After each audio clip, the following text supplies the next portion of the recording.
আচ্ছা, আগের ভিডিওতে আমরা এ অবধি পড়েছিলাম ইলেকট্রন বিন্যাস কীভাবে করতে হয়। তো এ আর বি এর ইলেকট্রন বিন্যাস এটা। এবার হচ্ছে এ আর বি কী করে জোড়া লাগলো নিজেদের মধ্যে। এ আর বি নিজেদের মধ্যে জোড়া লাগলো কি করে, বলছে এই জোড়া লাগাটা নির্ভর করে এই শেষ, আচ্ছা এটা হচ্ছে প্রথম কক্ষ, দ্বিতীয় কক্ষ, এটা হচ্ছে শেষ কক্ষ, এটা হচ্ছে শেষ কক্ষ। এ এর শেষ কক্ষে কটা ইলেকট্রন আছে? একটি। বি এর শেষ কক্ষে কটা ইলেকট্রন আছে? 7টি।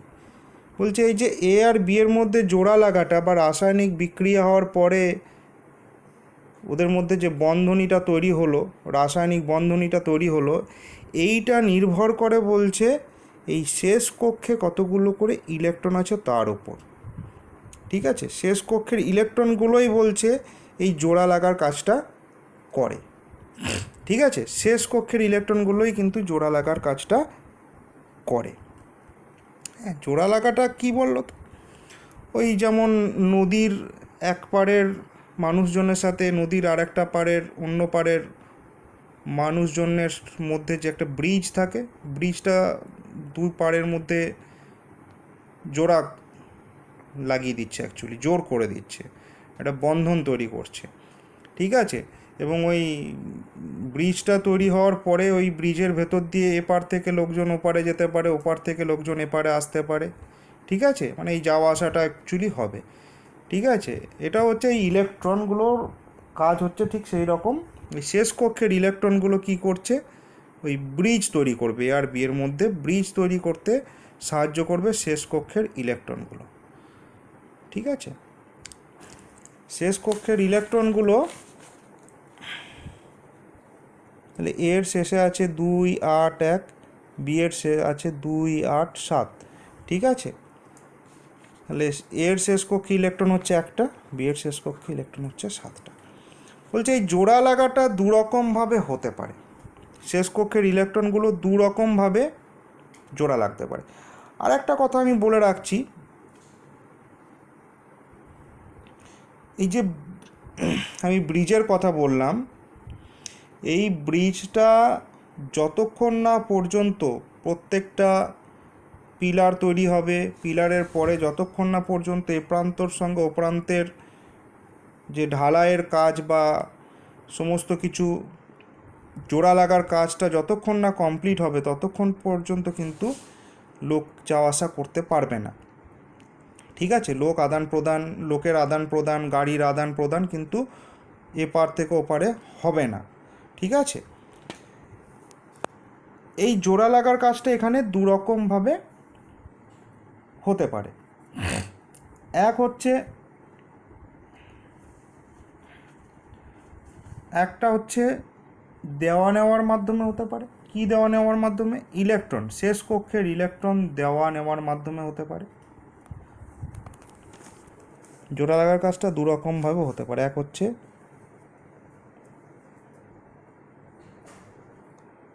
ইলেকট্রন, ভালো ভাষায় বললে ইলেকট্রন আদান প্রদানের মাধ্যমে হতে পারে, আর 2 নম্বর হচ্ছে ইলেকট্রন ভাগাভাগির মাধ্যমে হতে পারে, ভাগাভাগির মাধ্যমে হতে পারে, ভাগাভাগির মাধ্যমে হতে পারে। ঠিক আছে, ভাগাভাগি মানে হচ্ছে শেয়ার করে নেওয়া। তো ইলেকট্রন আদান প্রদানই বা কেমন হবে, ইলেকট্রন কেন হবে, আর ইলেকট্রন ভাগাভাগি বা কেন হবে? ধরে নাও এ আর বি এর মধ্যেই আমি ব্যাপারটা বলছি। বলছে প্রত্যেকটা মৌলও চাই স্থায়ী হতে। এর শেষ কক্ষে একটা ইলেকট্রন আছে, এর শেষ কক্ষে 7টি ইলেকট্রন আছে। বলছে না, আছে ঠিক আছে, কিন্তু প্রত্যেকটা মানুষেরও তো জীবনের একটা চাহিদা থাকে, মানুষ তো সবাই আছে। মানুষ খাটাখাটনি কেন করে, কাজ কেন করে? পয়সা বা অর্থ উপার্জনের জন্য। কেন অর্থ উপার্জন? যে অর্থ উপার্জন না হলে কিন্তু খাওয়া পড়া কিচ্ছু হবে না। সেই জন্য মানুষ কিন্তু এই অর্থ উপার্জনের জন্য খাটাখাটনি করে, বিভিন্ন রকম মানুষ বিভিন্ন রকমভাবে জীবিকা নির্বাহ করে থাকে।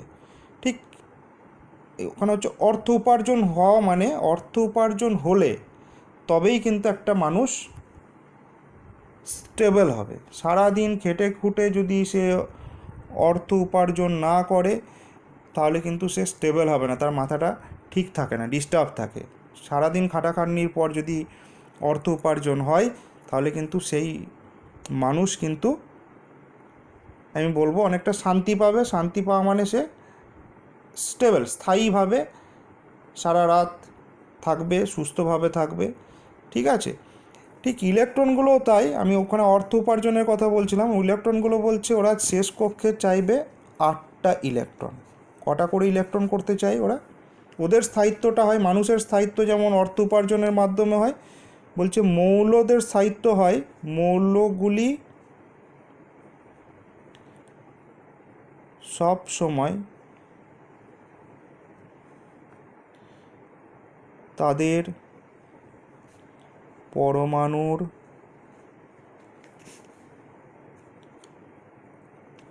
সর্বশেষ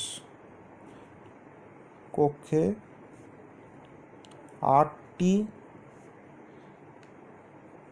ইলেকট্রন, সবসময় তাদের পরমাণুর সর্বশেষ কক্ষে 8টি ইলেকট্রন রাখতে চাই। 8টা ইলেকট্রন হয়ে গেলেই মৌলগুলো স্থায়িত্ব লাভ করে। 8টা ইলেকট্রন হলেই ওরা শান্তি পায়। ঠিক আছে, তো এই শান্তি পাওয়ার লক্ষ্যে, 8টা ইলেকট্রন করার লক্ষ্যেই ইলেকট্রনের আদান প্রদান হয় বা ইলেকট্রনের ভাগাভাগি হয়। ইলেকট্রন আদান প্রদানের মাধ্যমে যে স্থায়িত্বটা লাভ করে সেটাকে বলা হয় আয়নীয়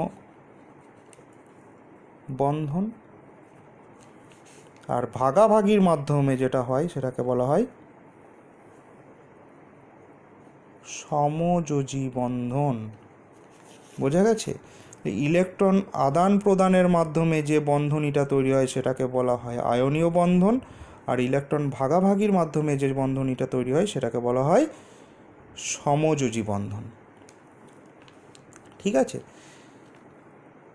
এবার আমরা দেখে নেব কিভাবে আয়নীয় বন্ধন আর কিভাবে সমযোজী বন্ধন তৈরি হয়। আমি আরও কিছু উদাহরণের মাধ্যমে ব্যাপারটা বলতে পারি। যেমন ধরো ভাগাভাগিটা আমি একটু বলে দিচ্ছি। ভাগাভাগির একটা উদাহরণ আমি বলতেই পারি। একটা বাড়িতে দুটো বাচ্চা আছে, একটার হয়তো 4 বছর বয়স, তো একজনের 3 বছর বয়স। তো বাবা বা মা একটা খেলনা এনেছে, দুটো খেলনা আনার সামর্থ্য নেই বা যে কোনো কারণেই হোক একটাই খেলনা এনেছে।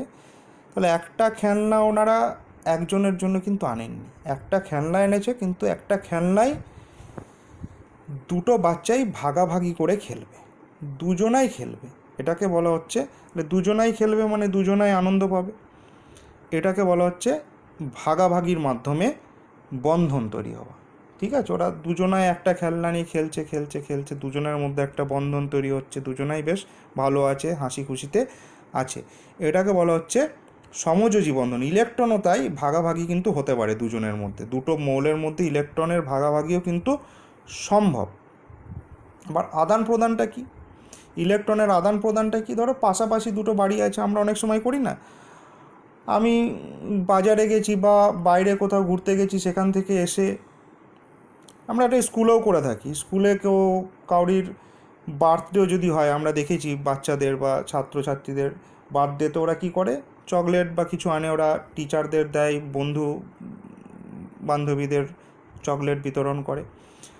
ঠিক আছে, সে যেমন করে, একজন যেমন করে, উল্টো দিকে সে যাকে দেবে চকলেট, ধরো আমার জন্মদিন, আমি একজনকে চকলেট দিলাম, তার জন্মদিনে সেও কিন্তু আমাকে চকলেটটা দেবে, মানে এটা হচ্ছে আদান প্রদান, আমি দিচ্ছি সেজন্য ও আমাকে দিচ্ছে, এটা হচ্ছে ইলেকট্রনের, এটাকে বলা হয় ইলেকট্রনের আদান প্রদান। চকলেটের আদান প্রদানের মতো ইলেকট্রনেরও এইভাবে আদান প্রদান হয়, দেওয়া নেওয়ার মাধ্যমে একটা স্থায়িত্ব লাভ আসে। ঠিক আছে, সেইটাকে বলা হচ্ছে আয়নীয় বন্ধন। ঠিক আছে, এই জিনিসটা ভালো করে মাথায় রাখতে হবে, খুবই সহজ এই জিনিসগুলো জানতে পারলি। তাহলে এখানে দেখো আমি এই উদাহরণটা দিয়ে বলছি, তাহলে এর এখানে একটা ইলেকট্রন আছে শেষ কক্ষে, এর শেষ কক্ষে আছে 7টা ইলেকট্রন। ঠিক আছে, তাহলে একটা ইলেকট্রন আছে, করতে চাইবে কটা ইলেকট্রন? আমি বারবার বলেছি শেষ কক্ষে সবাই কটা করে ইলেকট্রন করতে চাইবে? 8টা করে ইলেকট্রন। আমি আর একটু পরিষ্কার করে লিখছি, এর ইলেকট্রন বিন্যাস হচ্ছে 2 8 1, বি এর ইলেকট্রন বিন্যাস হচ্ছে 2 8 7। তাহলে এর শেষ কক্ষে করতে চাইবে 8টা ইলেকট্রন, বিও কিন্তু তার শেষ কক্ষে করতে চাইবে 8টা ইলেকট্রন স্থায়িত্ব লাভ পাওয়ার জন্য। ওরা তবে ঠিক টাকা ইনকামের মতো, তবে ওদের শান্তি আসবে, তাছাড়া শান্তি আসবে না। 8টা ইলেকট্রন কত রকমভাবে করতে পারে? এ একটা ইলেকট্রন ছেড়ে দিতে পারে, ছেড়ে দিলে দেখো এর শেষ কক্ষে তখন ইলেকট্রন হয়ে যাবে 8টা। এটা ছেড়ে দেওয়া মানে কি? এটা চলে গেল, এটা চলে গেলে শেষে 8টা হয়ে গেল, তাই তখন ওর শেষ কক্ষ এটাই হয়ে গেল, কে কক্ষটাই ওর শেষ কক্ষ, তাই তো? কে এল এম লিখি না, অসুবিধা কে? তাহলে এখন এম কক্ষের শেষ কক্ষ একটা আছে, কিন্তু এমের একটা ইলেকট্রন ধরো বেরিয়ে গেল, তাহলে এখন ওর শেষ কক্ষে কটা ইলেকট্রন আছে? 8টা, স্থায়ী হয়ে গেল। ঠিক আছে, একটা কক্ষ কমে গেল সেটা দেখার দরকার নেই, কিন্তু 8টা তো হলো, স্থায়ী হয়ে গেল। আবার কি হতে পারে? এর একটা আছে 7খানা ইলেকট্রন নিতে পারে বাইরে থেকে। ও বাইরে থেকে কটা ইলেকট্রন নিতে পারে? 7টা ইলেকট্রন প্লাস 7E, মানে 7টা ইলেকট্রন নিতে পারে, তাহলেও 8টা হয়ে যাবে। 7টা যদি নেয় বাইরে থেকে 8টা হয়ে যাবে, তো হয়ে যাবে।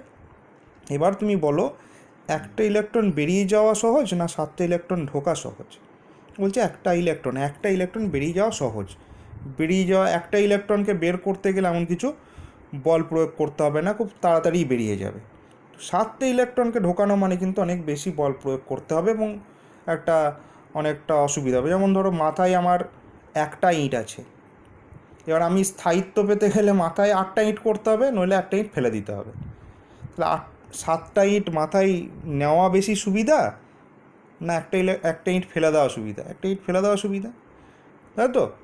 ঠিক সেরকম একটা ইলেকট্রন ছেড়ে দেবে, যেহেতু এক আর এটা 7টা নেওয়ার থেকে একটা ছেড়ে দেওয়া খুব সহজ, সেই জন্য একটা ছেড়ে দেবে। তাহলে 7টা ইলেকট্রন নেওয়া ব্যাপারটা কিন্তু এখানে ক্রস দিয়ে দিলাম আমি, হবে না।